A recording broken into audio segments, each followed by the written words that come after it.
knowing myself, knowing how much I love to talk, probably won't get through it shortly. Okay, so lobby groups are an aspect of the government, not necessarily directly tied. Lobby groups are interest groups that they present the government with problems, with solutions, and they try to advocate and push the government in certain directions.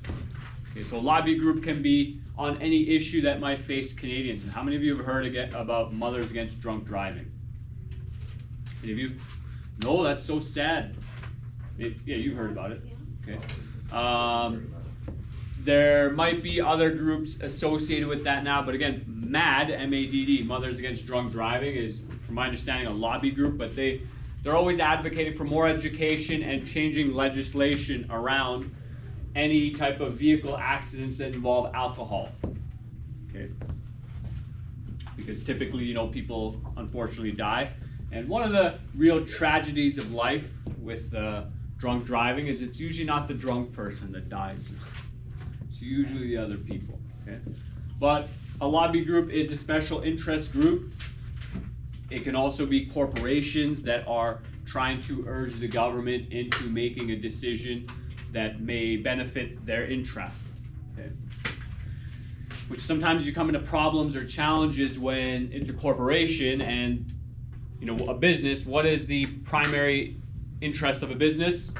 To make money. Make money, right? People like Milton Friedman would argue that that's the most moral and ethical thing for them to do, because their job is not to, you know, change policies, take political agendas. A business's job is just to make money. Okay. Hopefully these groups also provide you different perspectives, provide you different expertise on these issues to help make your decisions, help inform your decisions. Because again, you know, we were having that discussion about politicians. Politicians, people that we elect, you know, what are their backgrounds typically? You know, what do they do in their previous life before getting elected? You know, let's just make it easy. What did Trudeau do before he became Prime Minister? He was the Prime Minister's son. Teacher, he was the son of a Prime Minister. I don't even know how long he taught, right? He taught for Like 2 years. We'll do that. 5 years, I think it was. 5, I think. 5? Okay. So he taught 5 years. Anyone know what he taught? He taught me musical theater. Musical theater, right? Do you think that he did anything at a community level or, you know, municipal, provincial level prior to his work? I'm not aware of any of that. You said yes. Probably. No. You think probably? So he didn't really do anything on a provincial or municipal level, but I know when he was in university, he was very involved in like the student government and stuff, and there's clips of him arguing in French and everything, and then right after his teaching career, he left mid through the year because of a certain scandal, and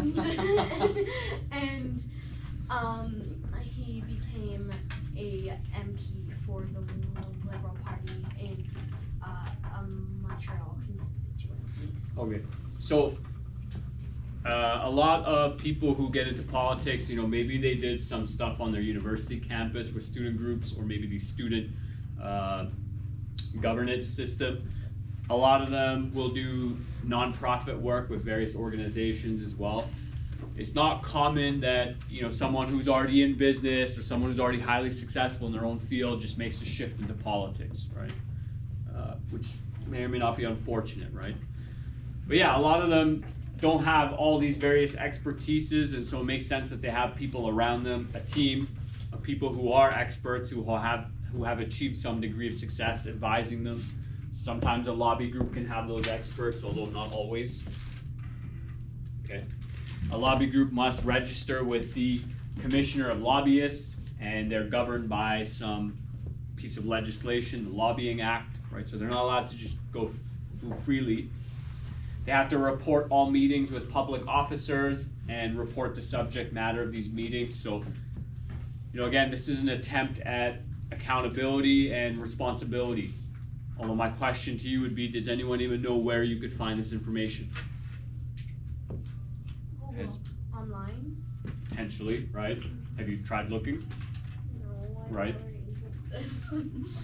So part of accountability is that, we're not very interested. As long as our lives aren't being dramatically impacted, might as well be that the government doesn't exist, right? It's only when people's lives get dramatically impacted that they start becoming diligent and actually acting, right?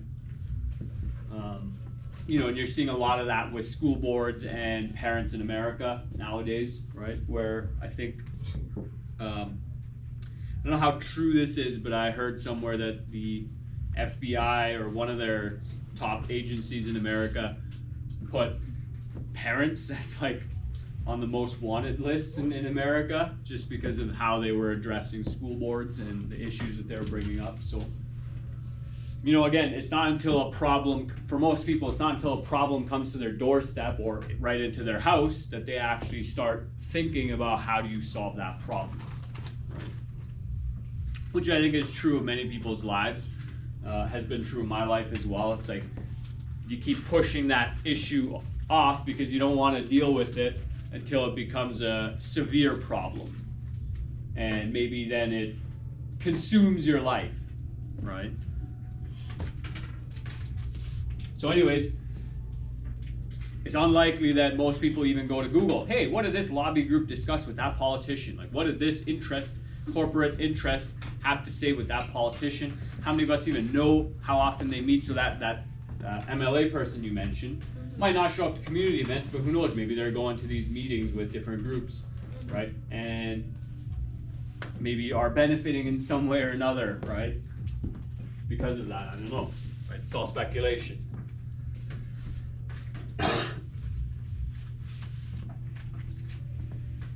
So having a focus group can be very beneficial in terms of making and creating change. But keep in mind, this lobby group has its own agenda in mind, what they want, and that's what they're advocating for. And what they advocate for might not necessarily be to benefit all of us, right? I think that's a very naive view of the world, that everybody has everyone's goodwill in mind, right?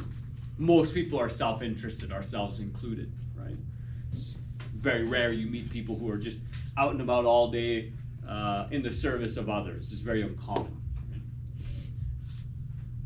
Right? So this last line, that the public is often suspicious of them, I would add, is often suspicious of them if they are even aware that they exist. Because I really don't know many lobby groups or whoever is driving these political changes, policy changes. Like, for example, again, in Edmonton, the city council just passed a law about single-use plastics and whatnot. Now, I'm of the opinion that, the consumer should be able to choose, like you and I should be able to choose. And it shouldn't be done through punishment, this ideological change. But it's not clear to me where that idea system came from and who was influencing the government to make that change. They're also trying to make River Valley in Edmonton a federal park. So trying to bring in the federal government into the city of Edmonton. And as someone who really likes the River Valley Park, I just met someone who's kind of talking with a few city councilors who are voting no to that process. I asked her, I said, well, what changes would this make? And she said, even the people voting yes don't know what changes it would make. They're just throwing the idea out there and saying like, hey, well, it's a good idea. Right now, myself, like I had read one article about this maybe 2 years ago, and that kind of confirms what she said to me, that the government is doing this in very quiet, secret, like not making it public. So like something about that issue is that one of the reasons is because it would be a bit cheaper on the city because the government of Canada would have power over it and they would have to fund it all. So like I think that's one of the main reasons why they don't want to have it anymore, because it's there. So one thing I asked this woman was, how will that impact access to this park? Has anyone been to River Valley in Edmonton? Kind of right around the river in Edmonton? Yep. So River Valley is just a bunch of ravines and forested areas and a couple different parks. but it just goes along the river in Edmonton. It's one of the biggest parks in Canada, I believe, or urban parks at least, from my understanding. Could be wrong. There's many access points, many houses, many neighborhoods just back onto this park. There's a variety of government services. So the Kinsman Recreation Center, which is owned by the government, is kind of right on the River Valley area. Now, like if you go to a provincial or a federal park, so let's say you go to like Banff or Jasper, somewhere like that, when you enter the park, what happens? You have to pay. Pay. So that was my main question. Wait, am I as a citizen of Edmonton, resident as well, am I gonna have to pay just to go for a walk in the River Valley? And she said, well, we don't know, and neither do the people who are voting for this to occur, right? So again, this just comes back to understanding where do these political interests come from, who is pushing for this policy change. Okay. And we already talked about some examples, so I'll just cut this video short.